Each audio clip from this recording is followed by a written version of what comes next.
madaxihi kala habane hogaamiye dhiirano ujeedi hadaf laho dadkiisana u hiliyo habsaamin ayaa tahe habsaamin ayaa tahe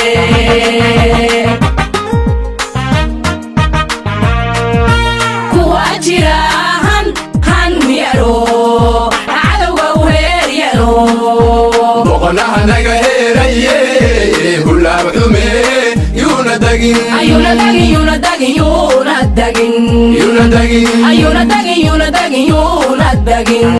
Safia and former member of parliament Mzee Wera.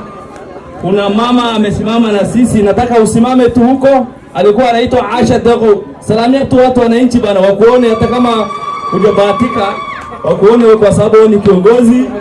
Pia naomba wale wazee wetu, wale ugasinta hanrawa ina kora istaagtiin ugasinta hanrawa ina istaagtiin gacanta aad tustiin. Ugasinta waxay ka joogo boqorkayna awn boqorkayna hanrawa inuu istaago salaamo. Waa mahadsantihiin, thank you very much. Sasa Your Excellency, our Governor, Honorable Nadif, Deputy Governor, Speaker, County Commissioner, DCs wote, MCS wa idara na wale wa Garissa County, waziri wa county, waziri wa wengi wa county, wazee, ulama, vijana, wa mama, assalamu alaikum. Assalamu alaikum. Mimi niko na furaha kubwa sana leo kwa sababu nimeona jamhuri imefanyika hapa, na hiyo inaenda kwa hiyo credit kwa our governor. So our governor, asante sana kwa kuweka Ijara constituency ama Masalani county kama moja yao ya kwanza who host our Jamhuri here. Thank you very much. And also I want to thank the county commission for that leadership. Ya pili, before mimi niongee, kuna leaders wawako hapa. That is our senator. Our senator ako nje, alitumwa na serikali kufanya kazi. Alisema nipeleke apology kwa watu wa Masalani au watu wa Ijara. Alikuwa anawasalimia, mulipokea? Ya pili, kuna msichana yetu anaitwa Falhalo ambaye ni bunge wa Iyala East African Community. Pia yeye hayuko, alikuwa anawasalimia. Mmepokea? Ya tatu, kuna msichana yetu anaitwa Mulghair ambaye ni nominated MP. Pia ameniambia nipeleke salamu kwa wananchi wa Ijara. Mulipokea? Asanteni sana. Mimi na bwana gavana nataka kuhakikishia kwamba tutafanya kazi pamoja. Unakumbuka vile nimeita watu wote wa MPs wa Garissa County, tumekaa na wewe tukasema lazima tufanye kazi pamoja, tusiangalie mambo ya chama, tusiangalie mambo ukabila. Sisi wote ni watu ambao tumechaguliwa na wananchi na tutafanya kazi na wewe. Unakumbuka vizuri sana wakati tulikuwa tunaenda mashinani kukampeni, ile ahadi nimechukua on your behalf na wewe ulichukua. Tunataka watu wa Ijara nataka haki zao ipatiwe, kwa sababu rasilimali yote ya nchi iko Garissa County. Kama ni mambo ya water, kama mambo ya livestock, kama ni mambo ya agriculture, naomba bwana gavana tafadhali, watu wengi wamekuchagua watu wa Ijara kwa sababu na ile upendo wako naye, na vile sisi viongozi tumeahidi on their behalf ya kudeliver, na najua unaweza fanya hiyo kazi. You can deliver it and we will support it. Specifically watu wa Ijara tumeshikana, viongozi kutoka MCA, kutoka MP yote, senators tumeshikana, na pia brother yetu Nurdin Haji alikuwa anawasalimia, pole, amemwambia niwapelekee pia. So Hiyo inamaanisha sisi tunataka service delivery. Sisi tunataka tu kazi. Kama ni county tunataka kazi, kama ni national mimi ndio nawakilisha nyinyi huko, msikuwe na wasiwasi. Ya pili, kuna mambo mliongea, hii mambo ya hapa karibu. Mimi sitaki kuongea hiyo kitu, naelewa.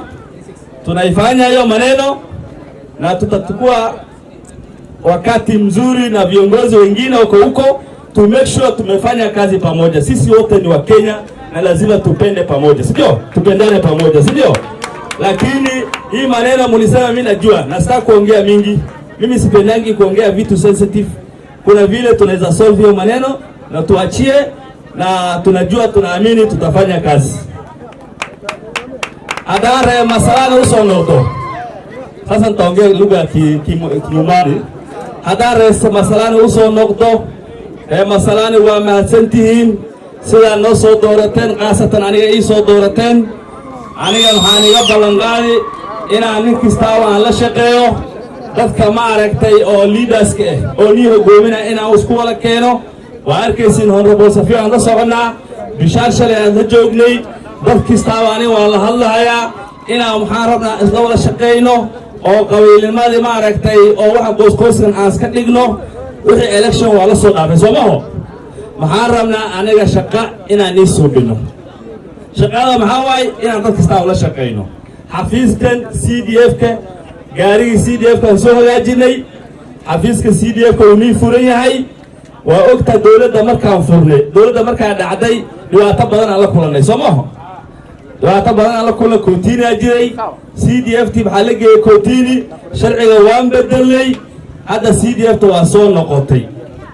maxaan rabaa inaan meeshan ka sheego wixii reegaara secondary ku jiraan, wixii ka bilowday ilaahay duuna yiraaho insha Allah bisha koowaad wiilkaada ama gabartaada bilaash buu ku akhrisan.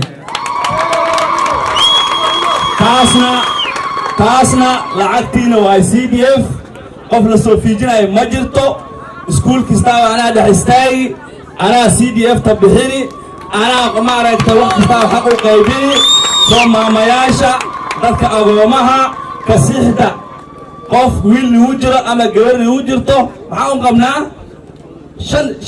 shan secondary ka qabnaa Soomaaliya. Sagaayilna u soo socotaa Sagaayilna insha Allah secondary waa loo dhisi doonaa.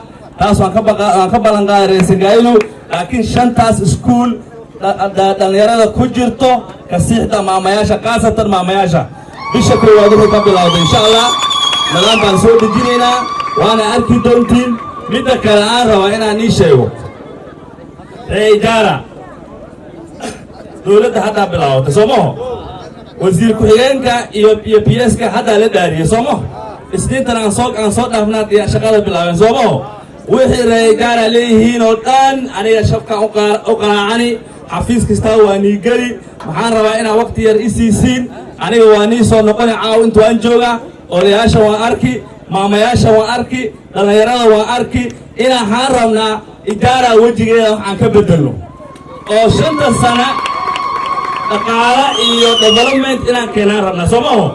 soo maxaan iga codsanaynaa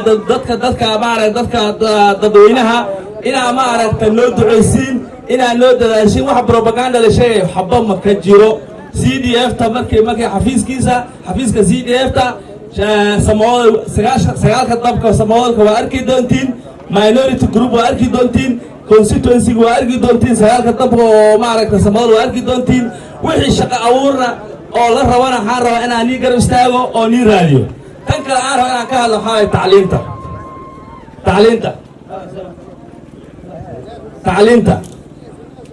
tacliinta. annaga tacliintii baan ku qabnaa Soomaaliya, macallimiintii baan ku qabnaa Soomaaliya. soo maxaan iga codsanayaa qofkii rabo inuu college uu aado oo macallin uu soo akhristo, jaamacadda waraaq ka soo qaado, adigana free ayaan kaa bixin haddaa ijaara ka umaatay. because annaga dhibaatada nahaaso ilmahayna xabba ma kasaayin kwa sababu hakuna walimu, na sisi wenyewe tunaweza kujipatia hiyo solution. So naomba wale ambao wamepata D+, wale wamepata ambao C-, kuna ile advert imewekwa kwa gazeti. Naomba muapply hizo teachers. Sisi tutapata kitu inaitwa affirmative action. Usiseme ya kwamba Amin grade ni assistant. Sisi tushaongea na waziri, tushaongea na PS, tushaongea na president. Sisi kama watu wa pastoralist tutapata kitu inaitwa affirmative action. Naomba please, naomba wale wamepata D+ C- muende muapply hiyo kazi ndio tupate walimu kutoka idara. Lakini kama wewe unataka kuapply, nani unangoja kufunze mtoto yako? Lazima tulete solution kutoka hapa, na naomba watu wa masijara tafadhali muombe, na mimi nimepeana ile mtu anataka mwalimu kama ni primary, kama ni secondary atapata free scholarship. Free scholarship nimesema hivyo. Kama unataka mwalimu ya primary na secondary, lazima tu change elimu. Lazima tu change education yetu. Mimi sina furaha kwa sababu vile nimeona watu wana perform, vile nimeona hakuna walimu. Lazima kama kiongozi yenu nilete solution. Mambo ya pili nataka kuongea gabara. Dadkan waa dad ku soo doortay, waa ogahay oo ku garab taaganahay, dad baa shaqo laga tiray.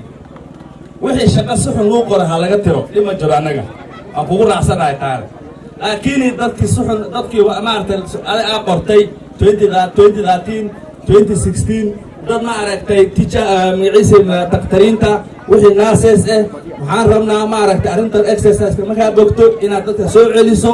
maamayaasha maxaa ka sugaa wixii la dhahay ugatuzi program ina ugatuzi u keento maamayaasha oo maamayaasha ma aragtay madeengeena naga gooyaan. taasna waan kaa codsanaynaa. wixii kaloo baahina hadda su ma aragtay walaaltinimo iyo subaarto sharaf baan ku fadhiisanaynaa oo developmentka waan keenaynaa Reejara. intaasaan raba inaan kaa codsado bana gabara soo celi arrintaas Reejara.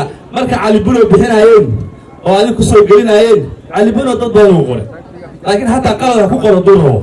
laakiin anaga waxaan rabnaa wixii Cali Buno uu noo keenay ka badan helaan rabnaa anaga meesha waxaan u joogno because interest ka yar taas anaga.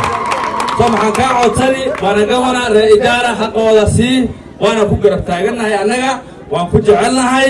waxaan rabaa in liidho marawi gabara ay soo geliyay xabu munasiir dadka ma aragtay shaqo sii, dadka maamayaasha garab u noqo. anagana waan ku garab taaganahay. waa mahadsantihiin. waa arrintii laga hadlay oo barkan ma aragtay weygana waa xalinhaynaa. waxaas meelaha maluha hadlo si fiican aan soo bilaynaa insha Allah. wixii biyaha meelaha ka socdo. soo waa mahadsantihiin. ilaa qeyraniisiyo caawin waa nila